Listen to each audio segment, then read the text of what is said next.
അത് നമ്മൾ ഇപ്പോൾ ഉദാഹരണം എല്ലാവർക്കും നമ്മൾ ബേസിക്കായിട്ട് എടുക്കുകയാണെങ്കിൽ നമ്മൾ ഇവിടെ ഉള്ള ആളാണെങ്കിലും അമേരിക്കയിലെ ആളാണെങ്കിലും അന്റാർട്ടിക്കയിലെ ആളാണെങ്കിലും അവരുടെ എല്ലാം ബേസിക് കൾച്ചർ ഏകദേശം ഒരുപോലെ തന്നെയാണ്. ഹ്യൂമൻസ് ആണ് എല്ലാം.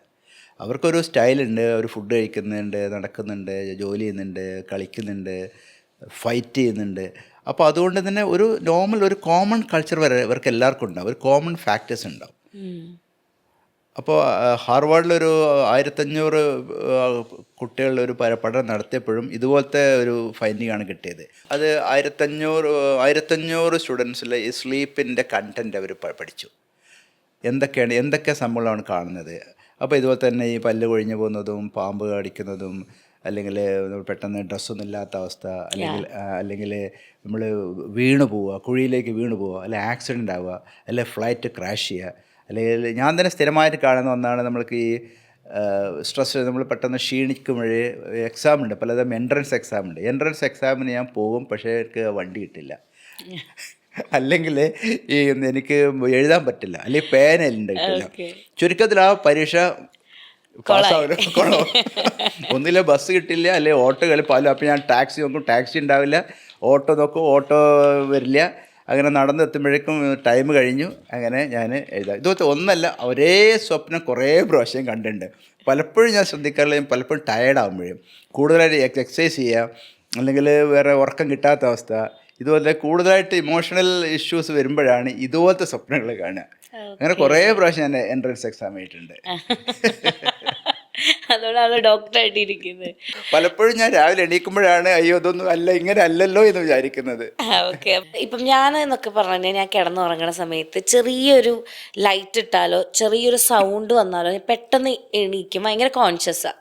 ചെറിയ മൂവ്മെൻറ്റ്, ഇപ്പം എൻ്റെ പാർട്ട്ണറടക്കം എൻ്റെ അടുത്ത് കിടക്കുകയാണെങ്കിൽ ചെറിയ മൂവ്മെൻറ്റ് പോലെ ഞാൻ പെട്ടെന്ന് എണീക്കും. അപ്പോൾ ആളിങ്ങനെ ഇളകാണ്ടൊക്കെ കുറേ നേരമൊക്കെ കിടക്കും. അപ്പം ചില സമയത്ത് ഞാൻ ആലോചിച്ചിട്ടുണ്ട്, നമ്മൾ ഏറ്റവും കൂടുതൽ റിലാക്സ്ഡ് ആയിട്ട് മൈൻഡ് കോൺഷ്യസ് അല്ലാതെ നമ്മുടെ ബോഡിയും മൈൻഡും ബ്രെയിനും എല്ലാം റിലാക്സ്ഡ് ആയിട്ടുള്ളൊരു സ്റ്റേറ്റാണ് സ്ലീപ്പ് എന്ന് പറയുന്നത്. പക്ഷെ ആ സ്ലീപ്പിൽ പോലും ഒരാൾ കോൺഷ്യസ് ആവുന്നത് എന്തുകൊണ്ടാണ്? കാരണം ഓരോരുത്തർക്കും അവരുടേതായിട്ടുള്ള ഓരോ ത്രഷോൾഡ് ഉണ്ട്. ചില ആൾക്ക് വിളിച്ചു കഴിഞ്ഞാൽ കേൾക്കില്ല, അയാളുടെ നല്ല ഉറക്കം വിളിക്കേണ്ടി വരും. വേറെ ആളുടെ ഉറക്കം വിളിച്ചു കഴിഞ്ഞാൽ കേൾക്കുള്ളൂ. ചില ആൾക്ക് മെല്ലെ വിളിച്ചാൽ മതി. ചില ആൾക്ക് ജസ്റ്റ് തൊട്ടാൽ തന്നെ അവരറിയും. അപ്പോൾ ഓരോ ആ സെൻസറി ത്രഷോൾഡ് ഉണ്ടാവും അവർക്ക്. മനസ്സിലായേ? ചിലർ നല്ല അടി അടിച്ചാൽ ചിലർ എണീക്കുള്ളൂ, ചിലർ ജസ്റ്റ് തൊട്ടാൽ മതി. അത് ഓരോരുത്തരും ഓരോ ത്രഷോൾഡ് ഉണ്ട്.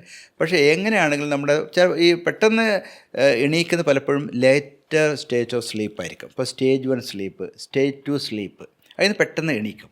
അത് പലപ്പോഴും ആൾക്ക് പകുതി ഉറക്കം പകുതി നോർമൽ. നമുക്ക് അറിയാം എന്താണ് സംഭവിക്കുന്നതെല്ലാം അറിയാം, പക്ഷെ നമ്മൾ ഉറക്കമാണ്.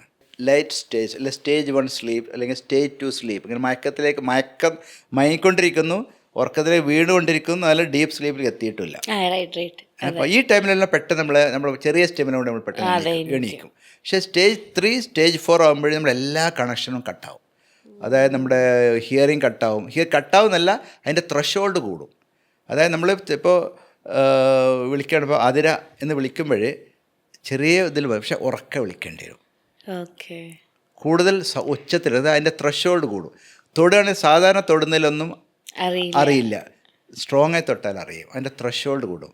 അത് തൊടുമ്പോഴും വേദനയാണ്. എല്ലാം പെട്ടെന്ന് നമ്മൾ കയ്യിൽ വലിക്കുക അല്ലാതെ പെട്ടെന്ന് നമ്മൾ എണീക്കണം എന്നില്ല. അതിൻ്റെ ത്രഷോൾഡ്. അപ്പോൾ deeper stage of sleep stage 3 stage 4 ഒക്കെ പോകുമ്പോഴൊക്കെ പലപ്പോഴും അതാണ് സംഭവിക്കുന്നത്. നേരത്തെ ലേറ്റസ്റ്റ് സ്റ്റേജിലാകുമ്പോൾ ചെറിയ സ്റ്റിമുലേഷൻ കൊണ്ട് ഒരാൾ എണീക്കും. അത് കറക്റ്റാണ്. ഞാനൊക്കെ കിടന്ന് ഉറങ്ങുന്ന സമയം പെട്ടെന്ന് എണീച്ചയാളാണ് എണീക്കുക.